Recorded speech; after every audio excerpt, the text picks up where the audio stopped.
Someone went into remote woodland in the Slieve Bloom Mountains and left behind something that would drag one of Ireland's most disturbing missing person cases back into the spotlight. A wooden cross. Written on it was the name of a woman who had been missing for years. Fiona Pender. And underneath her name was an extraordinary claim that Fiona had been buried there on August 22nd, 1996.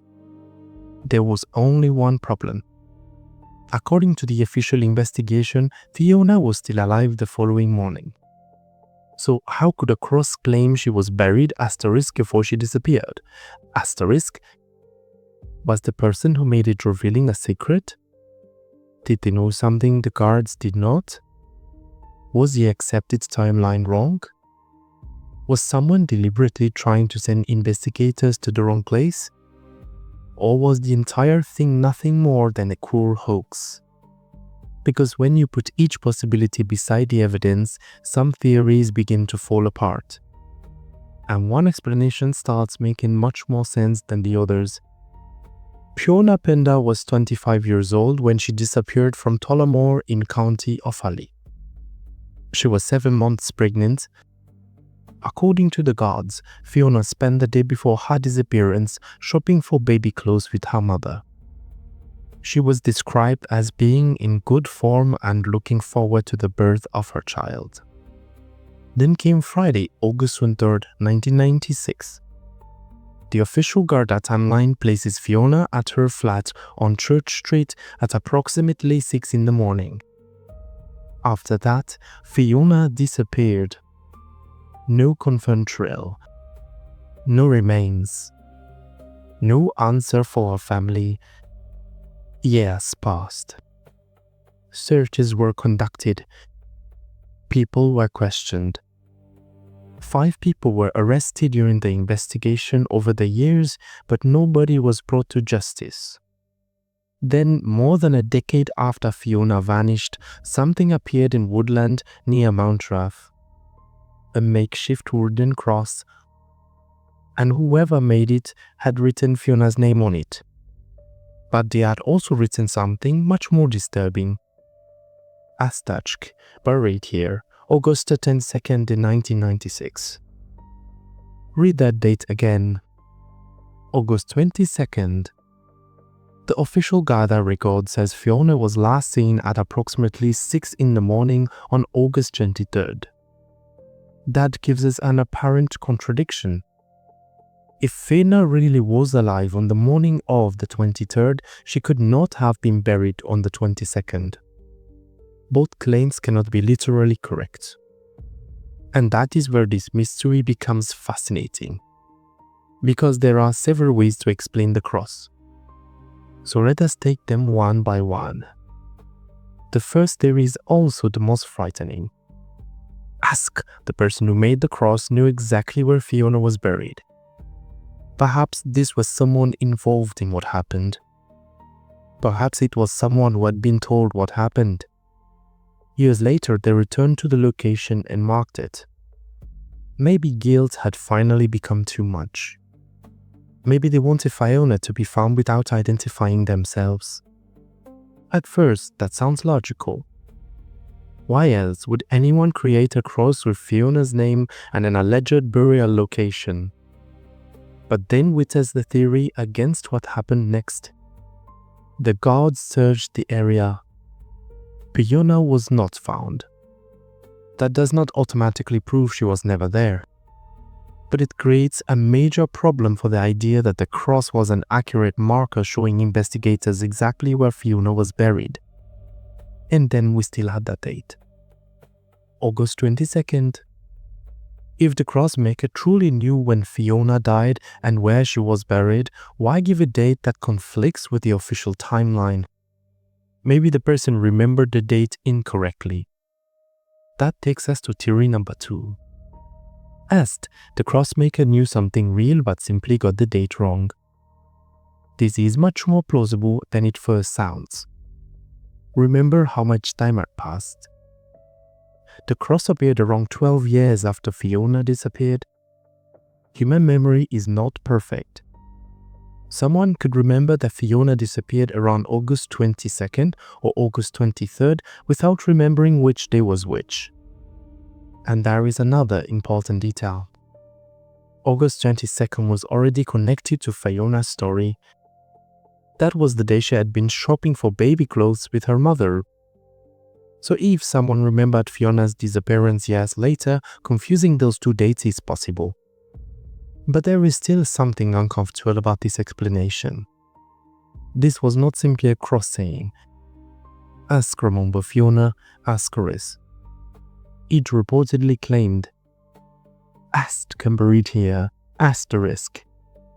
That is extremely specific. If you know enough to claim that a missing woman is buried beneath or around a particular location, getting the date wrong by one day does not destroy the theory, but it does work in the idea that whoever wrote it possessed perfect first-hand knowledge. Which takes us to another possibility. What if the cross was right and the official timeline was wrong? Theory number 3. Ask where Fiona actually disappeared on August 22nd. Asquith. If that were true, the strange date on the cross suddenly stops being strange. Maybe whoever created it knew Fiona was already dead before the alleged sighting the following morning. That would transform the cross from an apparent mistake into something much more important. But there is a huge problem. Nearly 3 decades later, when the guards officially reclassified Fiona's disappearance as a murder investigation, they still stated that Fiona was last seen at approximately 6 in the morning on Friday, August 23rd, at her Church Street flat. That matters. Investigators have reviewed thousands of documents and hundreds of statements in this case. And after all those years, they still publicly use August 23rd as Fiona's last known date. There is no public evidence establishing that the official last sighting has been disproved. For the cross to be completely accurate, we therefore have to assume that a central part of the Garda timeline is wrong. Could that happen? Of course. Witnesses can be mistaken. Memories can fail. Investigations can change. But we cannot replace documented evidence with a theory simply because that theory makes the cross more mysterious. Based on what has been publicly established, this explanation requires evidence we do not have. So I would place it low on the list. Then we reach theory number 4, and this one is darker. Ask what if the cross was never supposed to lead the guards to Fiona? What if it was supposed to lead them asterisk away from her, asterisk? Imagine someone connected to the case. They know investigators are still searching. They know Fiona has never been found. Years later, they create a cross. They choose remote woodland. They write Fiona's name, and they claim she is buried there. The guards arrive. Search teams focus on that area. Attention moved toward the Slieve Bloom Mountains. But Fiona is somewhere completely different. As a piece of misdirection, it makes sense. It would explain why there was no body beneath the location. It would explain why the date did not need to be perfect. And it would explain why someone would deliberately create something designed to attract investigators. But there is a problem here too. We have no public evidence establishing that this was deliberate misdirection. To accept this theory, we have to invent a motive for the person who made the cross. We have to assume they were connected to Fiona's disappearance. We have to assume they knew investigators could find the cross. And we have to assume they were deliberately manipulating the investigation. It is possible. But possible is not the same as proven. Which brings us to the simplest theory. And sometimes the simplest explanation is the most uncomfortable. Asterisk was a hoax. Asterisk. Someone knew Fiona's story. They knew approximately when she disappeared. They created a crude memorial. They chose an isolated location that would immediately look sinister. They wrote Fiona's name. They claimed she was buried there, but because they did not actually know what happened to Fiona, they made a mistake. They used August the 22nd instead of August the 23rd. Investigators searched. Nothing was found.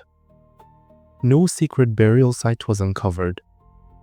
And the person who created the cross never publicly explained themselves. Compare that with the other theories.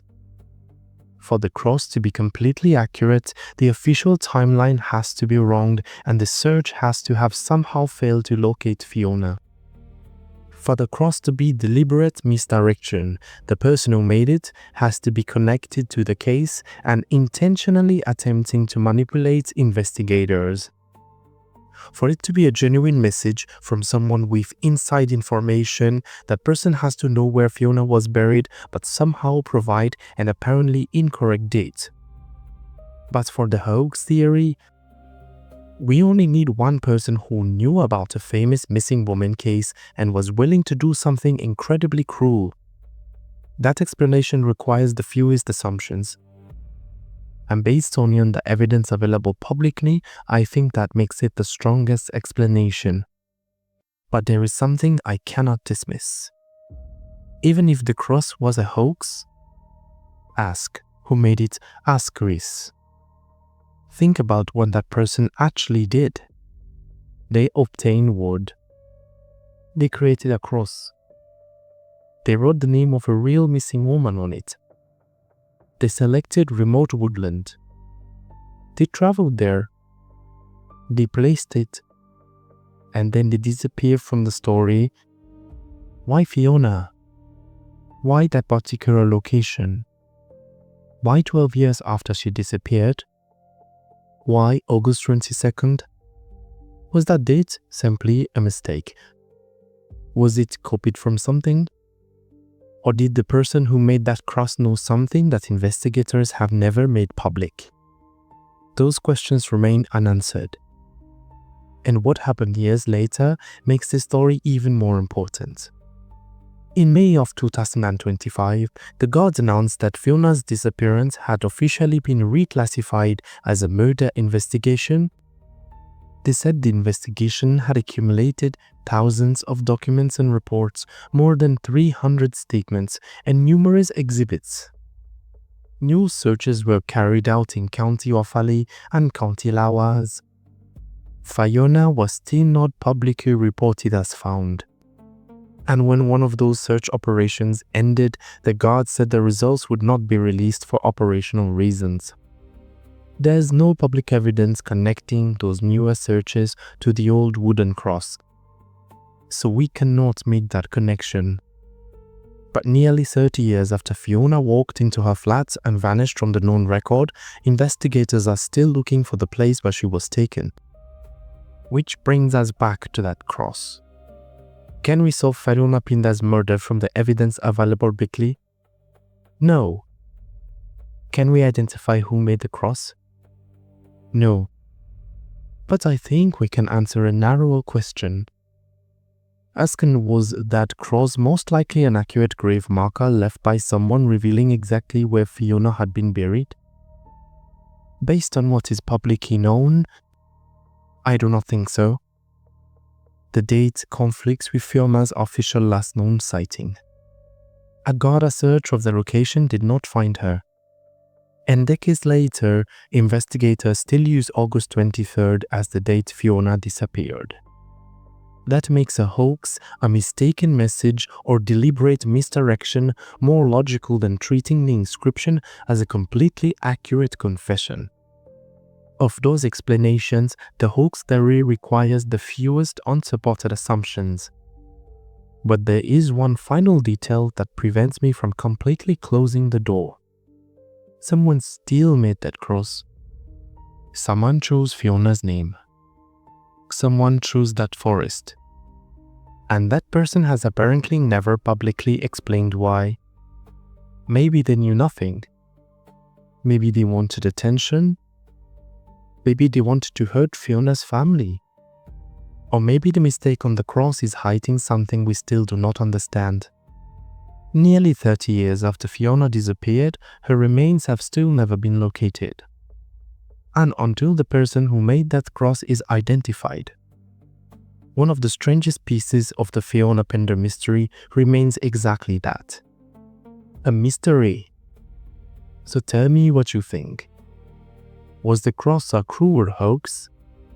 Was somebody deliberately sending the guards in the wrong direction? Or does that strange date mean the accepted timeline itself deserves another look?